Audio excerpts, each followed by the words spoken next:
বিশ্বনবী সাল্লাল্লাহু আলাইহি ওয়াসাল্লাম মদিনাতে প্রথম যখন জুমার নামাজ পড়াতেন তখন আগে জুমার 2 রাকাত পরে 2টা খুতবা দিতেন, ঈদের নামাজের মতো।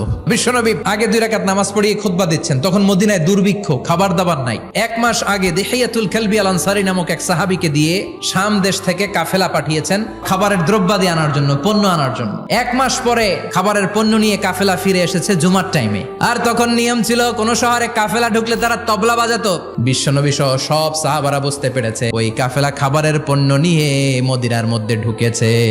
এখন মসজিদে কানাঘুষা, 12 জন সাহাবা বসে আছেন, সব সাহাবারা পণ্য কেনার জন্য চলে গেল। সাহাবারা ভাবলো নামাজ আসল, নামাজ তো পড়েই ফেলছি, এখন খুতবা সমস্যা নাই, কিন্তু আল্লাহ এটা সহ্য করলেন না।